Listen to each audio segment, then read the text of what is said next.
All right. Good morning. Good morning. Good morning. Thank you for joining us for another episode of LearnBiz, the podcast. I am Sandy B, and I'm here with the lovely Lisa K. Crawford. Good morning, Lisa. How you doing, lovely Sandy B, this morning? I'm doing okay. I don't know. I get all these alarms, alerts. Let me turn something down here because we got a whole lot of stuff going on. I'm not sure why today.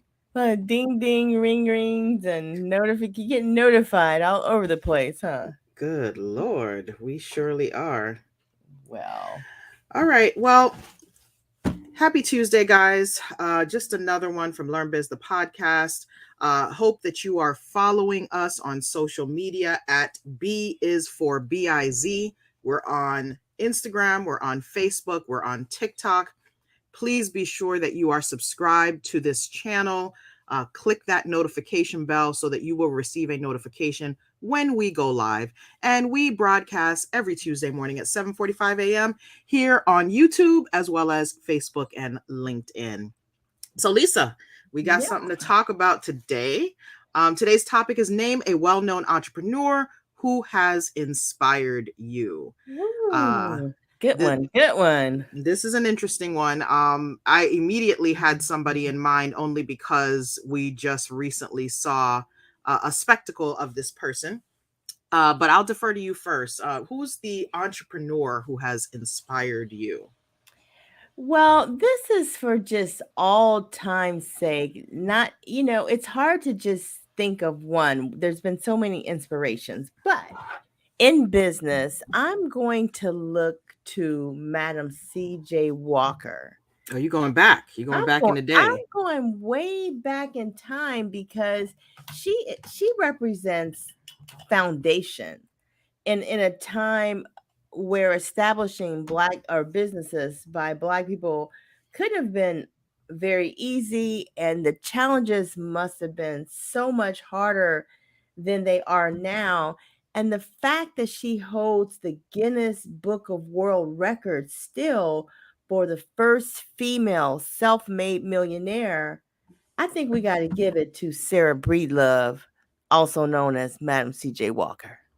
So you said self-made millionaire. This is when they were really self-made, right? Not when they got like $100,000 from their family member, or Right, already had right. an. Not, Oh, okay, okay. yeah, that type of self-made where you actually literally did something for yourself to, uh, When right. self-made meant self, right? Back then.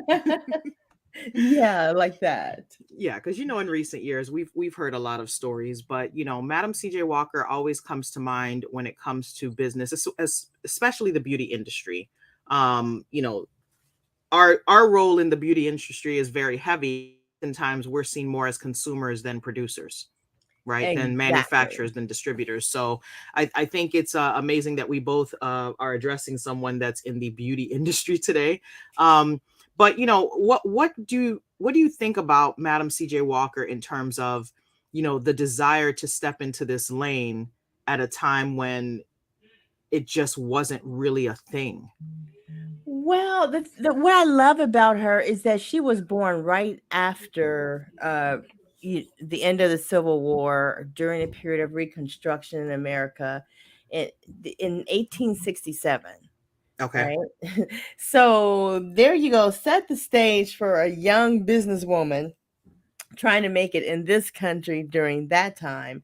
But I think what it was, obviously, is that she was propelled by her desire for beauty and knowing that Black women are beautiful women, more than just some mammy made rags on their head and, out in cotton fields, and she wanted to inspire other women in beauty, and I love that about her. So that's what I think must have kind of propelled her on, is her desire. It also says she was a philanthropist, so she made enough money to give to causes to help others, and also she was a political and social activist. So I think there might have been many things fueling her on in business, but thank God that she held her ground in that space and time. Nice. Absolutely, absolutely. So, when we're thinking about entrepreneurship and the things that people have to go through, it's always interesting to think about stories, in the past and then kind of rolling it back into the present day and trying to see, how we connect. Um, the entrepreneur that stood out to me, and it wasn't one of these things where I thought all time or, it was more so something that just popped into my head. As soon as I saw this topic, I was like, this is the person that I want to talk about. And, disclaimer, I know a lot of the, controversy and issues are going on and some things are circulating in the social media space about this person right now with some foolishness. We have time for foolishness all the time. But I'm thinking of this as a purely entrepreneurship thing. I'm not talking about her marital status, her relationship status, her personal points of view. Let's stick with entrepreneurship. My selection is Rihanna, or I'm sorry, Rihanna, as I hear her pronounce it. And part of the reason is because I feel like when you think about an entrepreneur and the things that we kind of go through and the transitions, and the fact that we are always trying to do different things and new things and sometimes trying to maneuver in new lanes, she's definitely a great current day example of someone who's tapping all the buttons, right? Mm-hmm. She was born in 88, so she's in her 30s. And she was born as Robin Rihanna Fenty, hence the Fenty Beauty and Savage X Fenty companies that she has started. But she's also a philanthropist. And she started out in the music industry, but has basically taken her notoriety in music, rolled it into philanthropy, rolled it into the Savage X Fenty clothing line, rolled it into the Fenty Beauty, makeup and all of the facial cleansing and other beauty type products. And at the same time has positioned herself in a way where when you think of women in entrepreneurship, a lot of times you don't think of children, Mm-hmm. right? You don't think of women having children. You don't think of them continuing the moment that they have children. And she just showed us the other day, she's performing at the Super Bowl pregnant. Defied all that. Right. And so, I don't know her personally. I can't speak to her intentions personally, but I can speak to her visuals as an entrepreneur. She checks off a lot of the boxes. She's diverse in her interests. She has taken advantage of opportunities in one lane and allowed herself to pivot into different lanes. She basically pushes herself to the top of her game in all the things that she touches. Imagine how many things you've seen. And even in her performing during the Super Bowl halftime show, she's performing, she's probably wearing her own makeup, right? Wow. It's likely what she was wearing was probably something from a line that she created or somebody that she Mm-hmm. collaborated with. It's also said that, I don't know if you noticed this red kind of cape looking jacket that she was wearing. It was kind of like an homage to a fashion designer, if I'm not mistaken, somebody that was very important to her, Mm. style, I would say. Nice. So just picture, rolling out all of these different things as an entrepreneur, as a mother, as a, girlfriend, I don't know what their status, I don't know if they're engaged or not, as a girl, as a daughter, as, a family member who other people can look up to, purely entrepreneurship, right? Yep. This is a great example. And it's interesting to me that we both chose somebody that tapped into the beauty industry, because as we both know, the beauty industry is one that really traditionally has not been inclusive of us as Black folks in terms of, shades of makeup, hair products, things specific to, Black hair, Black skin, anything representative. We haven't been the forefront. Exactly. That is so interesting. Someone of old and someone of new who have both been trailblazers in their own right. And they both have, yes, worked in basically the beauty industry. Of course, Rihanna has taken it to the other level with her singing, songwriting skills, that type of thing. I'm waiting for her to put. I wonder if she's going to put movie actress under her occupations at some point, but we will see.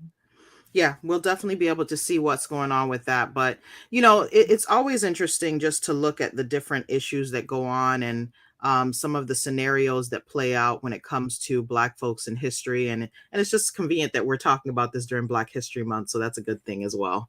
Um, Absolutely. I think that's absolutely great. So I hope people will, as you look at this stream, I hope that you will think about who has inspired you and definitely go ahead and write in the comments who your inspiration has been, your greatest entrepreneur inspiration. and I'll note too, a lot of times we think of inspiration as like, you're idolizing somebody, or, you're going to kind of follow in their footsteps. And that's not necessarily true. Your inspiration could just be the person's overall actions in business, and the way that the person has maneuvered. And it kind of could inspire you to try some different things, to do some things at a different level, to create some different experiences. Because a lot of times, as entrepreneurs, we get pigeonholed into a spot where it's like we have to do things a certain way, we have to move a certain way, and that's not true. We can move how we want to move. We just have to make some very firm decisions, and decide how much risk we want to take. That's it. That's really the test right there. How much risk do you want to take? Because, yeah, you don't have to do anything status quo or in the box. I encourage entrepreneurs to think outside the box. Right. However, like you said, when you're taking risk, I think all risk should be calculated risk. That's true. I think many times, sometimes folks will just take steps and not really consider the ramifications of what they're doing, and it could create problems down the line. But what I will say is, um, our community is notorious for not taking risk. We kind of rely on the way things have always been, following the same little formulas, following the same routines.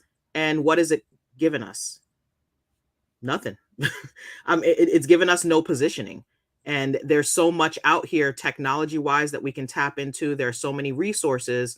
But I think sometimes we're so focused on what our community doesn't have, and what opportunities we don't have, that we don't realize that there are certain opportunities that are right in the palm of our hands. That's true. That's true. And we have to learn to take advantage of everything that's around us. And there's a lot of free stuff. People just don't research it and find it out. For instance, this may be an aside, but the organization called SCORE, SCORE, that is a great organization for entrepreneurs who want to find out about all manner of business topics. They have, all type of videos and live streams. Um, but that's just an example, and they're free as far as I know. Yeah, most of their stuff is free. I've actually paid for a couple of workshops with they weren't expensive. It was like maybe $15, sometimes $20 or something like that, but usually for more technical things. But you can learn every single aspect of business, whether it be certain technical skills, whether it be certain big picture like marketing or branding or business planning. They have stuff for everything. And oftentimes they'll even have replays of things, even if you miss it. I think they hold on to replays for like, I don't know if it's something like 30 days or something like that. But, we really need to do better with tapping into resources, with looking for free stuff, and also taking advantage of technology. You know, Hmm. back in the day, advertising as an entrepreneur, you were very stuck to certain things, right? You could either advertise maybe in the yellow pages, you could advertise on a billboard, you can physically send out mailers. Well, right now, you don't have to do any of that. It's a choice, right? You don't have to Right. do any of that, because you literally can be a walking advertisement for your business through social media. But True. also, I think people need to go back to considering little small things, like always be branding. I have a thing I'm going to be working on right now where anytime I'm doing anything, if I'm going to a conference, a meeting, I'm traveling, if I'm going to the gym, I'm going to wear my gear, whatever it is I'm promoting. I need to Hmm. be wearing my firm shirt, the LearnBiz shirt, my other company shirt. Like, I need to be wearing the brand. because Love it. that's the best free promotion that you can do for your business. And that's something that I've seen for folks like Rihanna, like Beyonce, and these artists who have become brands in terms of like merchandise. They wear their stuff and they promote it as such as well. So I think, we really need to look at entrepreneurs in all realms of business and find ways to get some inspiration for the things that we're doing, not to replicate, right? But to find some inspiration for ourselves. Let's look at how some of these other folks are moving, whether they be in the entertainment industry, whether they be in business. Look at the young lady with Slutty Vegan. Look at the folks over there, Turkey Leg Hut. You hear some controversies here and there, but think about the business itself, the core business. These folks have taken ideas. Look at the guy that did the vapor pens that are, they're not, they're hookah pens, but they don't have the chemical in them. I think they're fruit infused. Oh, I think we talked about that story a while back. nice. Look at the folks that are doing just different things at different levels. You got the Black-owned cell phone company. I forgot the name of it, but there's a Black-owned cell phone company. Oh, yes. Figures, I think it's called. Figures Communication. Yeah, and all of these folks, ideas are already out there, but they're taking advantage of the opportunity to do something different. Just tapping into what's already there. And, you don't have to be an entertainer, right? You can be in any realm of business. I look at some of the folks that create just the most simple of things like candles and scents, right?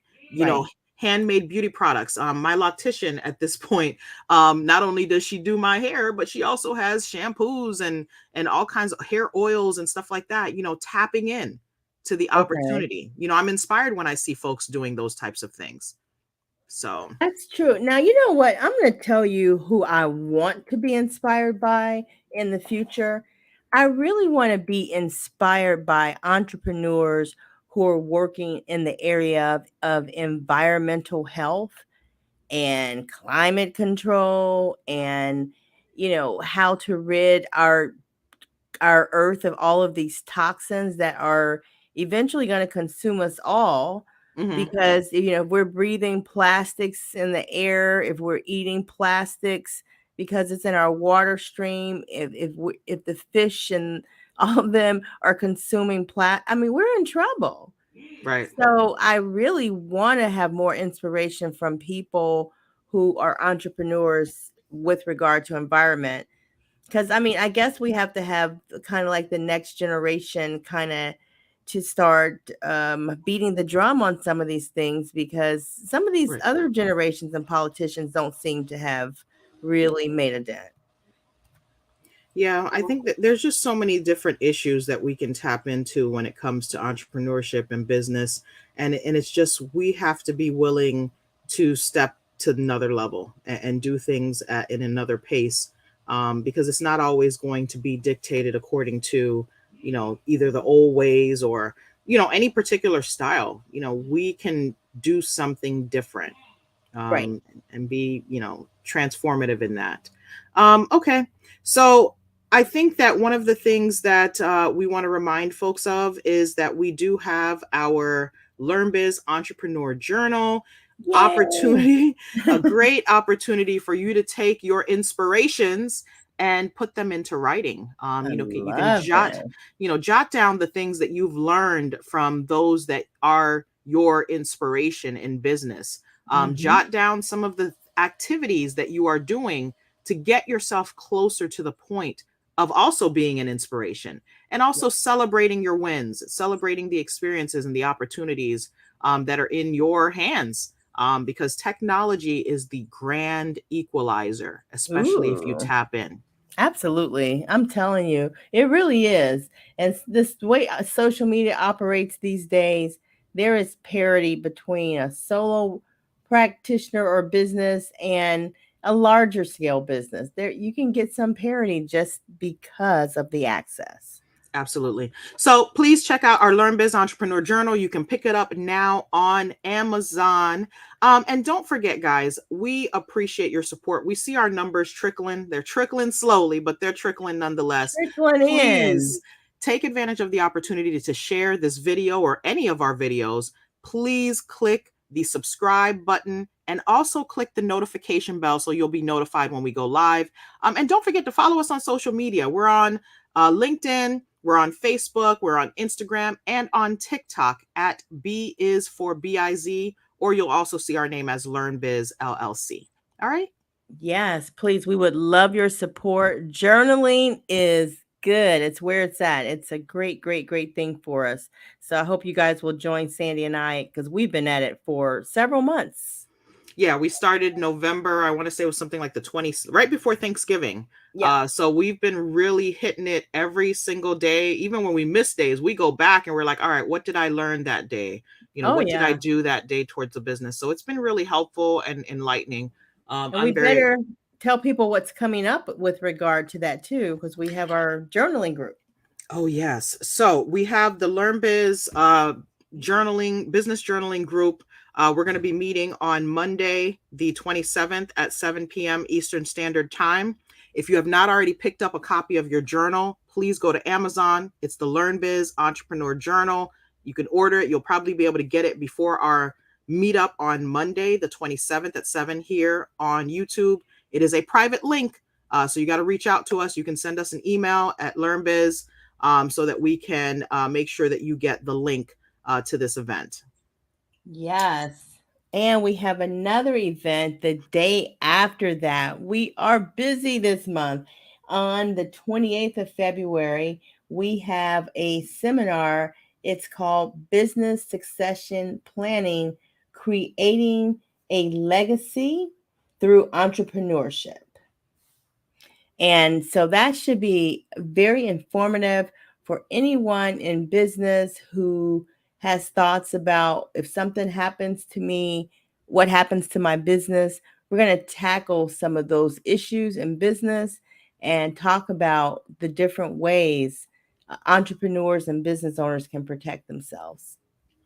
All right. Absolutely. Well, guys, we appreciate you for tuning in today. Thank you for those who will catch the replay. Drop your comments in the chat, whether you're on Facebook, LinkedIn, or here on YouTube. And we appreciate hearing your feedback. Thank you, guys.